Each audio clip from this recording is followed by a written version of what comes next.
Good? Okay. Could you, Matthew, would you mind getting the lights, please?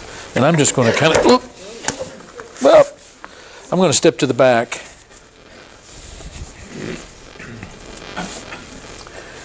What you had there in that top picture is a beautiful picture of what you see when you go to the Western Wall or the Wailing Wall.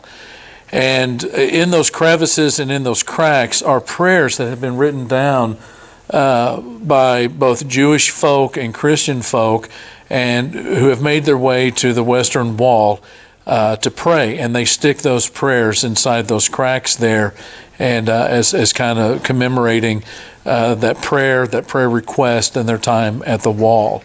And the reason that the Western Wall is so important to the Jewish folk, Hebrew folk, is that it is as close as they can get to the temple. As you know, the temple has ceased to exist since 70 AD when the Romans tore it down. That wall is the last remnant of anything that was even remotely close to that temple, and that's why it's such a special place. Down at the bottom right is the Dome of the Rock, and again, we've talked about the importance of the Dome of the Rock to the Muslim folk. There's going to be a picture, a map of the first century Jerusalem, and where today it's divided up into quarters of Muslims, of Jewish folk, of Christian folk, and Armenian folk. And those are the four quarters that make up the old city of Jerusalem today. This is actually not in Jerusalem. This is in Madaba, Jordan, which is just to the northeast of Israel. And the Madaba map is the oldest extant map of Palestine, ancient Palestine, or the first century AD, during the time of Jesus. And the Madaba map is not just a map of Jerusalem, the oldest map of Jerusalem that we have in existence, but it is of the Old Testament and New Testament world. And it's a mosaic that was found in the floor, or that was created in the floor of this church sanctuary, the St. George Church in Jordan. And if you go into my house, into my living room, you'll see a framed picture that looks like that. That is the Madaba map that is really kind of what is in existence today. It doesn't have the green arrows or those names. It's basically that mosaic that you find in the center, and the mosaic is stunning. And as you remember, I've got a laser today. As you remember, maps in the Middle East have an Eastern orientation, which means that where we would find the north, typically at the top of a map, we find the east. So north is actually in this direction. And so knowing that, this is the Jordan River, this is the Dead Sea, this is Jerusalem, Jericho is located right in here. And because it's an ancient map, it's not necessarily scale, but this right here is the border between Israel and Africa, and the names of cities along that border is what gives us the indication with that little fragment right there of what it's actually supposed to represent. And this is the Nile River. And this right here is the city of Pelusium, right in here. And it is a gorgeous map. The reds and the yellows and the detail that is in it, and all of these words. There are some words that are in Hebrew and there are some in Greek. This up here is the word Madaba, and then you have kind of a consonant that doesn't make much of a sound. It's Ma'ah. Da, ba, and this aleph right here doesn't make much noise either when you say it. So it's the map of Madaba. And this is a close-up of that rendition in a mosaic of the city of Jerusalem. You'll notice here to the south, Bethlehem was just a mile, or just a couple of miles south of Jerusalem. And the reason they know that it is Bethlehem from this little fragment is you have the Micah 5 name for Bethlehem, Ephrathah, right here. And so you have Bethlehem and this area to the south of Jerusalem. This right here is supposed to be this right here is the Golden Gate. This is supposed to be the Damascus Gate. This is the main thoroughfare through ancient Jerusalem. This is the Golden Gate. So what is missing? This was built. This was made probably early 6th century. There is no temple because the temple has been torn down, and that's the Golden Gate that is still extant. Here is the ancient wall around Jerusalem. And what is significant about this map is that it doesn't have the temple or where the temple would have been located, but it does the major churches. This is the Nia Church, and this one right here is supposed to be, I believe this is the church that was built over the place where it is believed that Jesus was crucified. Here is, I think, a better map for us to get an orientation here. You may have heard from time to time that there was a northern suburb that came later in the construction that was going on around Jerusalem called Bezetha. This is that area right here to the north. This later became a suburb after the time of Jesus, or around, not long after his death. The Pool of Bethesda was located in that area during the time of Jesus. That would have been not standalone, but it certainly would not be as crowded as it is today. And we'll talk about the Pool of Bethesda in a second. But you have this northern area right here that has become, this right here has kind of become the Muslim area. This is the Christian area. This is the Armenian area. And this is the Jewish section down here. During the time of Jesus, again, you have the Kidron Valley, you have the Mount of Olives, you have the Garden of Gethsemane, the Garden of the Olive Press that was, basically directly across the Kidron Valley from the Golden Gate, or what would be called the Golden Gate today. You have, the Mount of Olives that, Bethany and Bethphage would have been in this area. Down here you have the Hinnom Valley. This is where the trash would have been burned, during the day of Jesus, and would have been an illustration of punishment. This area right here is that Ophel, City of David Peninsula that runs south of the temple here. And on one side of you have the Kidron Valley. There's a valley that runs up like this. That is the Tyropian Valley. This is the upper city. In this area, you can see the little indention right here. And there's a valley that kind of runs up like this. This would have been the lower city. More affluent people would have lived up here.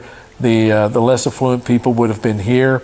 This is the area in which the temple, or the palace of David, has been found. This area here that says Royal Palace, that would have been where Herod the Great would have lived during the time of his reign. After he died, Archelaus and others, began to reign, but finally the Romans decided they were going to run it completely. And this became, during the time of Jesus, the home of Pontius Pilate. Up here in the upper city, where the high priest, who would have been a very affluent individual, lived, we have the house of Caiaphas. You can kind of tell by the shading that when they took him to Pilate, they would have taken him down the steps into the lower city, along the Tyropian Valley, into the fortress Antonia. And the Pool of Siloam.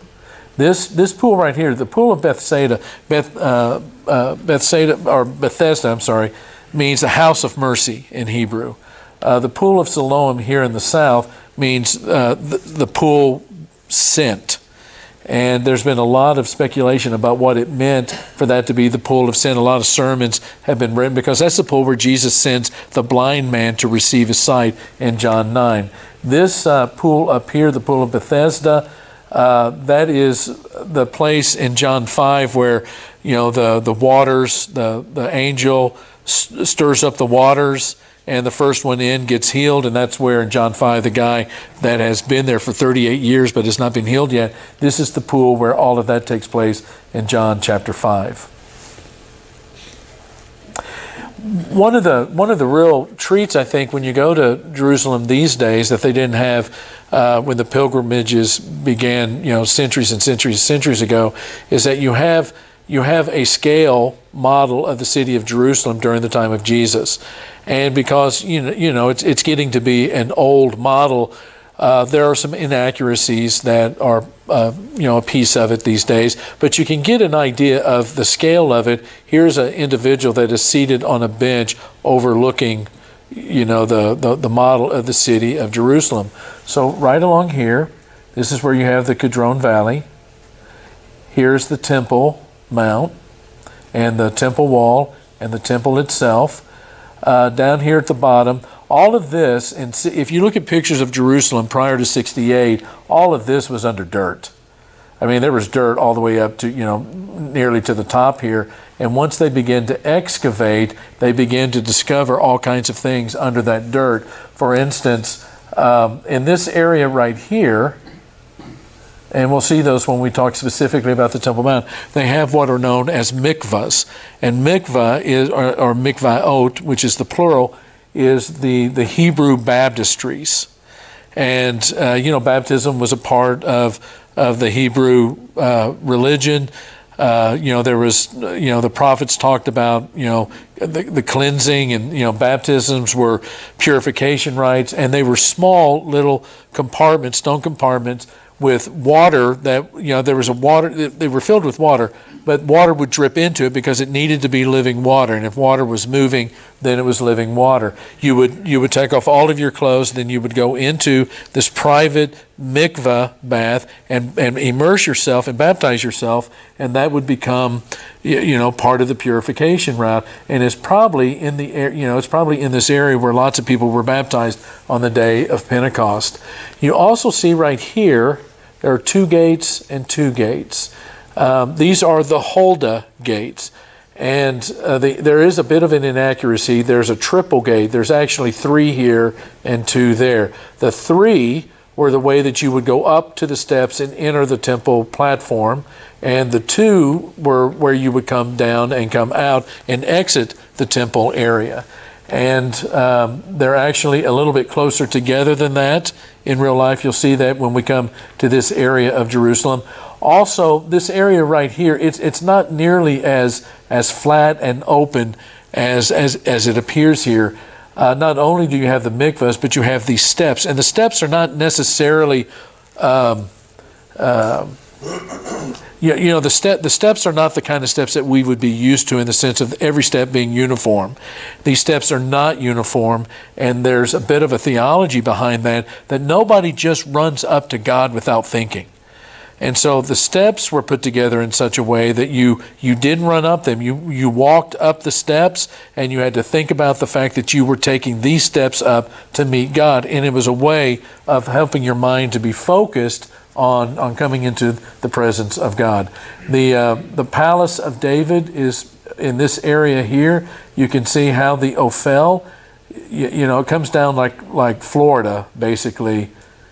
There's a peninsula that comes down. The Hinnom Valley would have been in this location here. In the next picture, you can kind of see that there's a depression here, or a valley in here. That is the Tyropian Valley. And as you can see, the Hinnom Valley would run sort of east and west like this. This is the upper city. All of these down on the slope. That's the lower city where the less affluent people would live. The high priest would have lived in this area here. He would have come down into the Tyropian Valley with Jesus and the rest of the Sanhedrin and his muscle, and they would have gone up the side of the temple here in the Tyropian Valley to the fortress Antonia. Here's just another view of what that city would have looked like. This upper city is, it's up, a lot higher than this lower part of the city down in here. And the Ophel, the city of David, is actually very, very narrow. But in this area right here, there is water collection and underground in this area here are tunnels that lead down to that pool of Siloam, which is down at the very bottom of the Ophel and this peninsula area, and that is where Jesus would have sent that fella to get his to wash his eyes and to get his sight back. Here is the north end.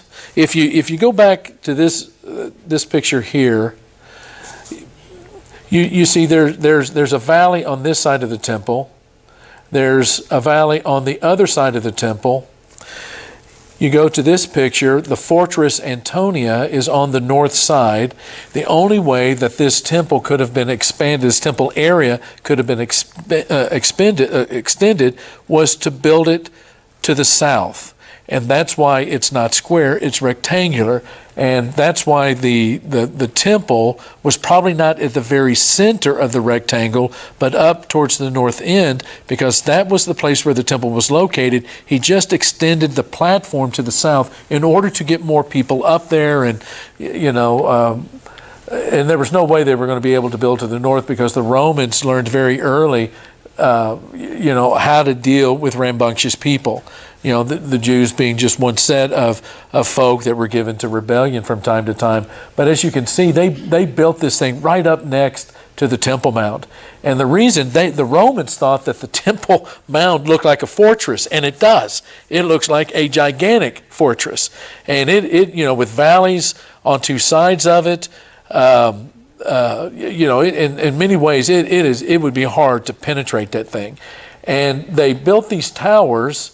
The Roman fortress right here, they built these towers so they could look into the temple area and to see what was going on. You'll remember that 3 times from the Old Testament, from Torah, 3 times a year, the Jews were to go to Jerusalem to celebrate the gigantic festivals.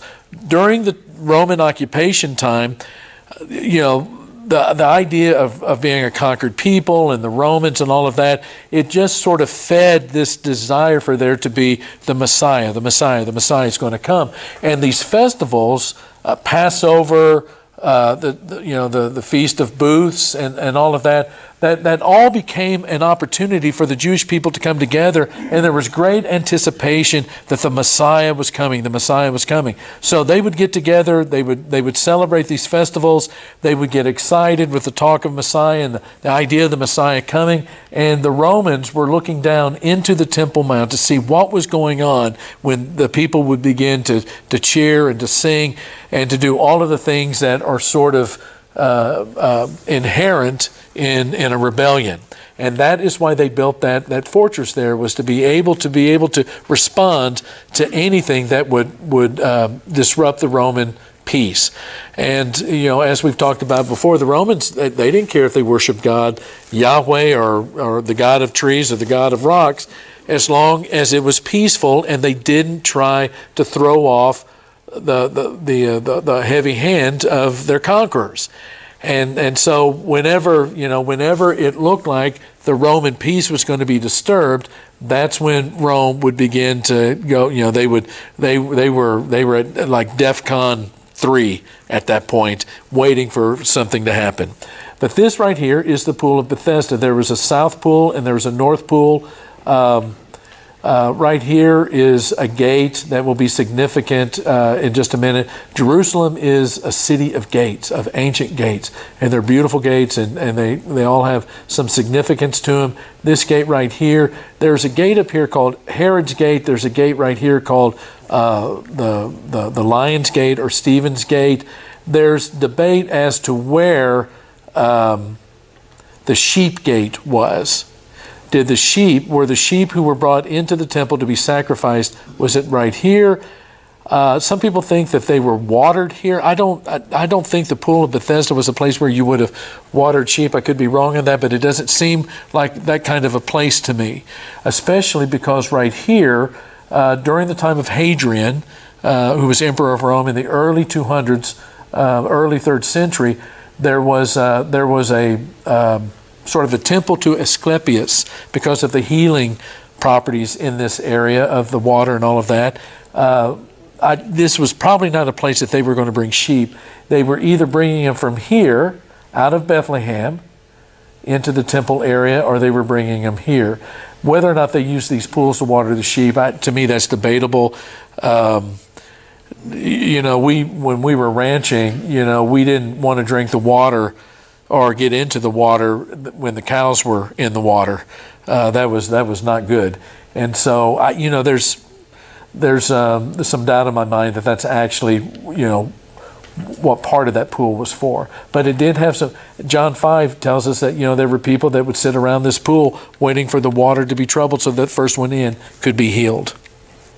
And then again, here is the model of the temple.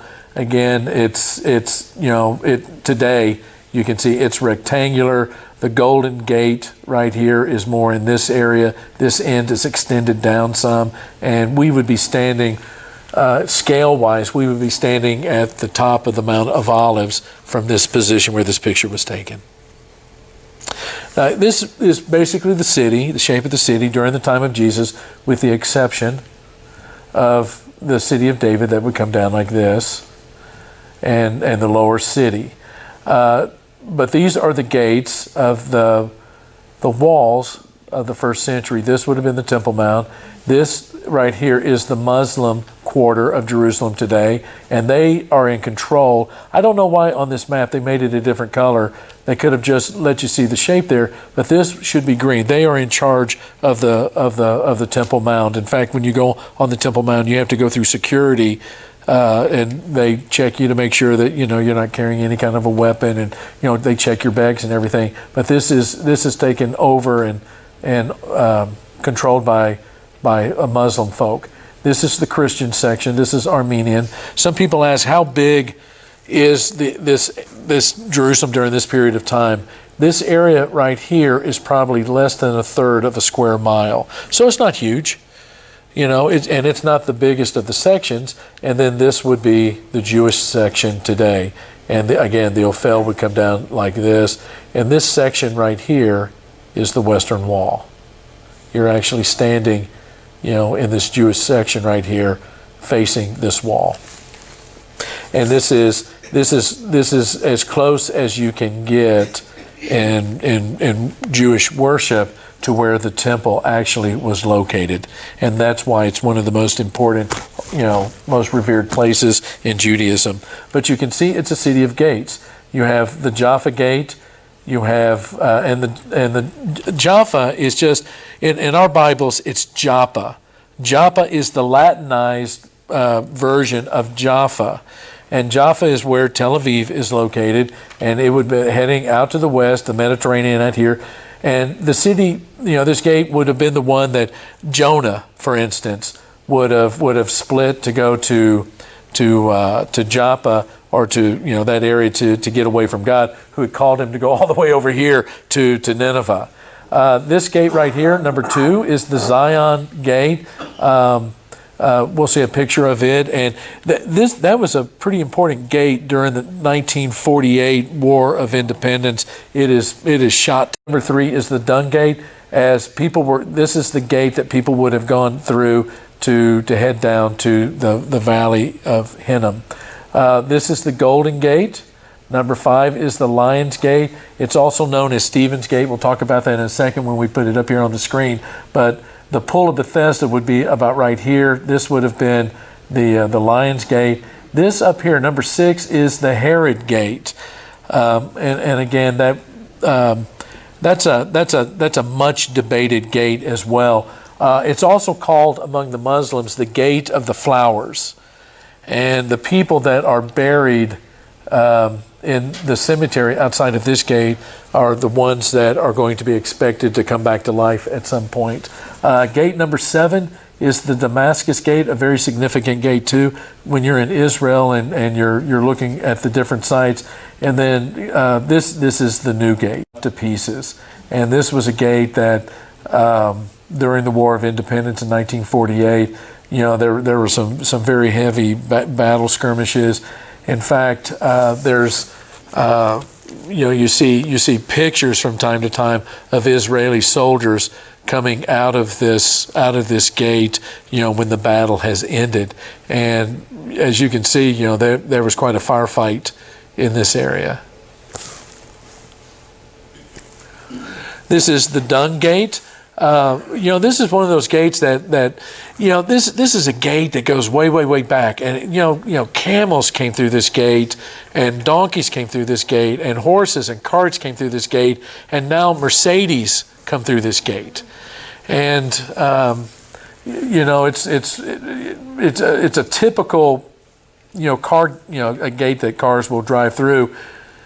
Cars barely make it through there. And if you're driving a big, Ford F-150 or something, you gotta go through there a little bit slower because it's not a huge gate.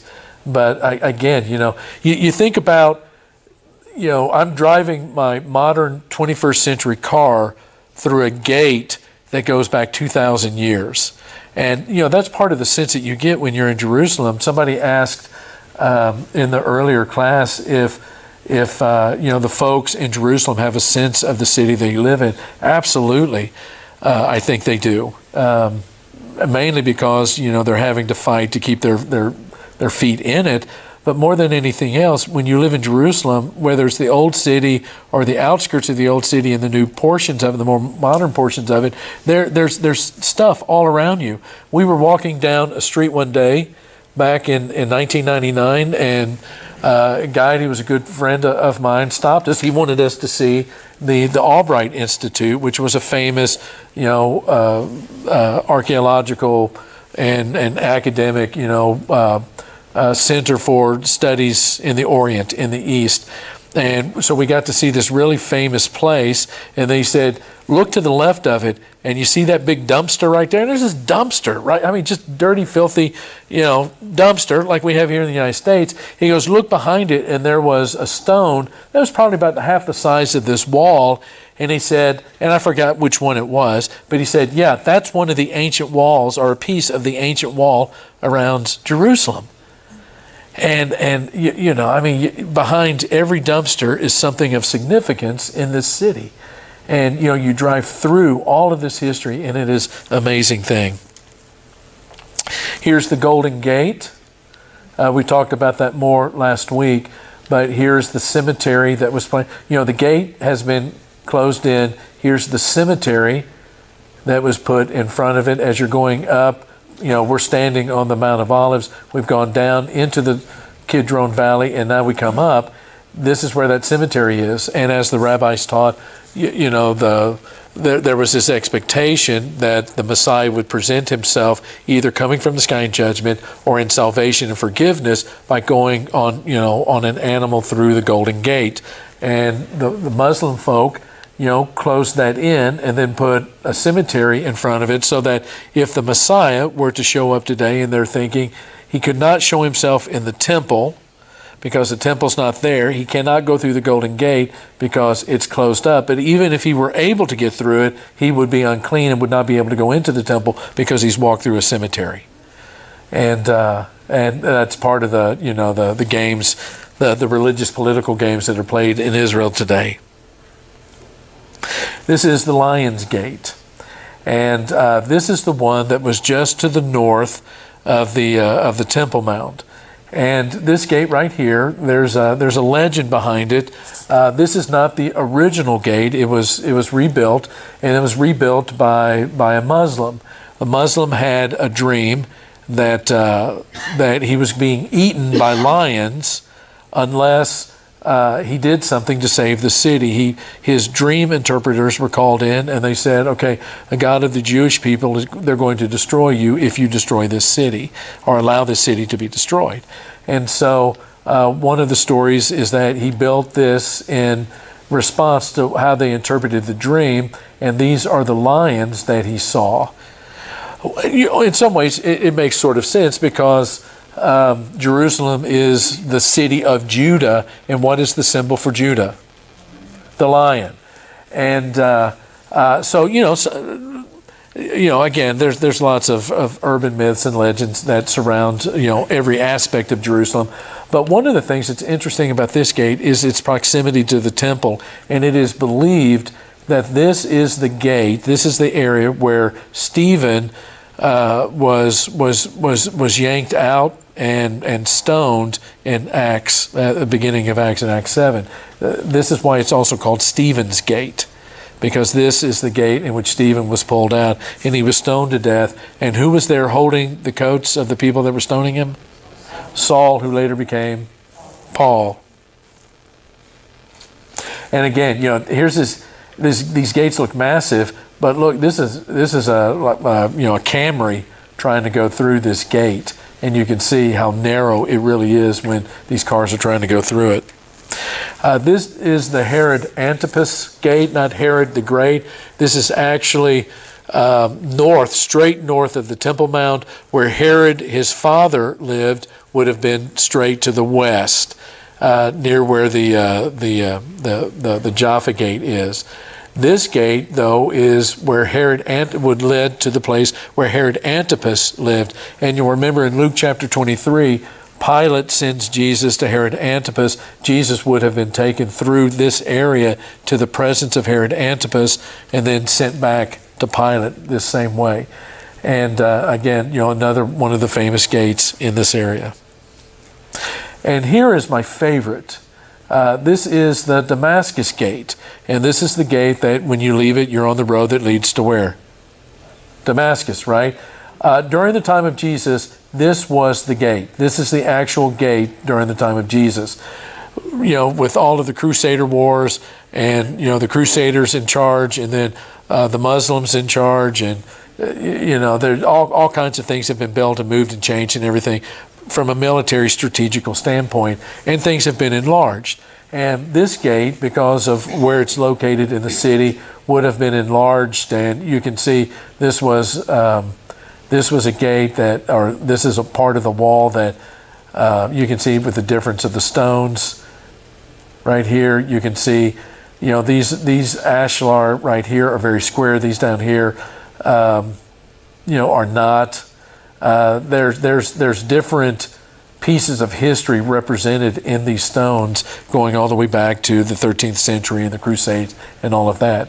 But if Jesus was crucified outside the city wall at a place of execution, Golgotha, if that was located outside in this particular area of Jerusalem, that would have been kind of to the northwest of the Temple Mount, this right here is the gate that he would have carried his cross through. There's kind of an open area here, and then there's a street, and then right across the street is this area where the garden tomb is located. And again, it's not the garden tomb. They had Jesus. They didn't, he wasn't in a tomb. They never commemorated the tomb because Jesus was alive. They had him with them. Tomb didn't mean anything, And so, nobody knows. And the early church didn't commemorate it because Jesus was still alive. He wasn't dead. There's no reason to commemorate a tomb. He's alive. But it's in the area where there was a quarry. And the Arimathea family, who lived north of Jerusalem in the area of Ramallah, even though that's where their family was located, they did purchase some area in that quarry. And so in that quarry, or in the vicinity of that quarry, is probably, you're closer than you've ever been before. It's that kind of a place. We don't know exactly where it was, but it was probably in that area. What we also know is that outside of this gate is a place of execution during this period of time. I think Wayne bought a picture of it. I did. I think my son did too. And when we talk about the crucifixion of Jesus and the different cross locations, we'll show you the picture. But there is a skull in the side of a hill that when you walk out this gate and it's pointed to you, you can see it. Eyes, nose. I got to see it in 99. I got to see it in 2000. We got to see it again in 2016. But I think it was 2015 and 2014, there was a snow and ice, storm that hit, and part of the nose of that skull-looking fixture in the side of that hill fell off. So you can still see it, but it's not quite as clear as it was, centuries ago and even decades ago. But this, Jesus would have come through this gate carrying his cross. He would have been taken to the top of a hill below this hill is where you see the rock formation that looks like a skull. There are pictures of it that were taken back at the turn of the century where you see people, being able to go in front of it, and it's high, and there has been some, a lot of debate about who was actually executed in this place, because they have found bones in the bottom of it, and it was a place of execution in the sense of people being dropped off of the hill, and those kinds of things. And but whose bones they are, the Jewish people would have buried the bones, you would think. But it's interesting because there was some kind of execution that was taking place there, and it would have been a place where Jesus could have been crucified, and people, as they are going by him, would have seen it and would have been able to yell their taunts up at him. One of the other sections inside of these walls, there's about 3 churches that have come together on top of that spot, and you have absolutely no clue what it looks like. Basically, all you see is just this little tiny piece of a rock, and that is supposed to be Calvary. This, though, is still just a really magnificent gate, and I mean, when you walk out of the city into the old city into this area, it's just an amazing experience. This is the Pool of Bethesda. These are the 2 pools that were up at the top, and this wall right here would have been the wall that would have separated the north pool, which would have been over here, from this is the south pool, and this right here would have formed a walkway that would have gone across, or excuse me, this right here would have formed the walkway that would have gone across the 2 pools. You can see how deep it is. Whether or not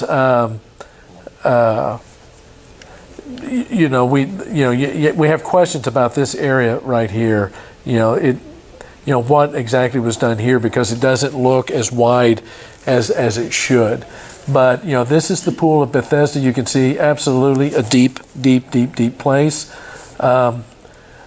To the west of it, I mean, where we were standing and taking that picture, if we would have just turned around, this is what we would have seen. And this is the Church of St. Anne.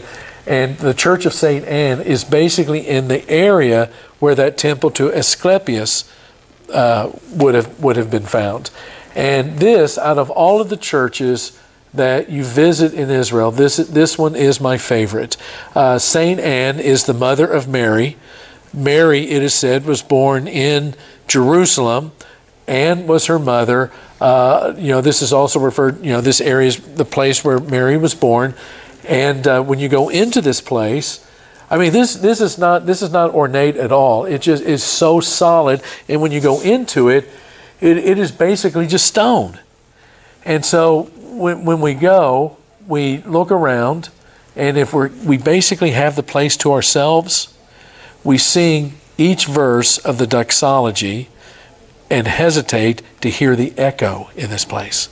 It is one of the most beautifully acoustic and worshipful churches you will ever experience in your life. It's just rock and stone, and the echo just carries, and it's just the beauty of the singing, the a cappella singing in this building is just stunning.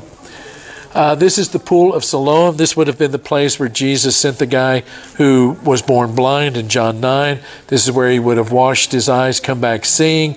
Let me go back to this.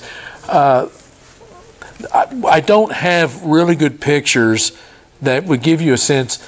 Wayne and Jordan and I, we actually walked through the tunnels, the underground tunnels that would have channeled water into this pool, and I've never done that before. There's actually the Hezekiah tunnel. There's actually water in that from the Gihon spring, and I don't think I want to do it, because all the pictures I've ever seen of anybody doing, they got water up to their neck, and I don't know how tall they are, and I'm 5'7", and so I don't know. it would be cool, but I don't know if that's going to be my cup of tea. This, I hope we get to travel through again, and you see some of the ingenuity of the ancient world that is absolutely amazing. And all of this water that was taken from springs and from water collection places, all of this water was channeled to this pool down in the lower city to provide water for the people. And we think about these ancient cities, and we think of them as being, it's just being really harsh places to live. And to the contrary, Roman cities, Rome was a place that had water functions and things like that would rival what we have today, not in terms of the exact plumbing technology, but the availability of fresh water and services like that. The same was true here. People had access to water. We'll see the same thing when we get to Masada, and you're up on top of this plateau, just hundreds of feet up in the air, but you've got 10 years worth of water that has been collected. And not only did they collect 10 years worth of water, but they had the technology to keep it potable. You would be able to drink it. And it's the same here. The way that they were able to preserve water, they had to think about water a lot more than we think about water. We let saws do our thinking, in these places, they did an amazing job of being able to provide water. But this is the place where the guy he gets his sight back. He goes back, and the authorities jump all over him, and they just, his parents sort of disown him, and the neighbors don't even recognize him. They think he's a beggar, and the disciples have sort of dismissed him as a sinner. And the authorities come back to him, and they just say, okay, tell us, what happened. And he said, well, here's the deal. It's one of the best lines in John's gospel, if not one of the best lines in the entire Bible. And it's where we get the line out of the song, Amazing Grace. He says, this is what I know. I once was blind, but now I what? But now I see. And it's John chapter 9. And this is the pool that Jesus sent him to.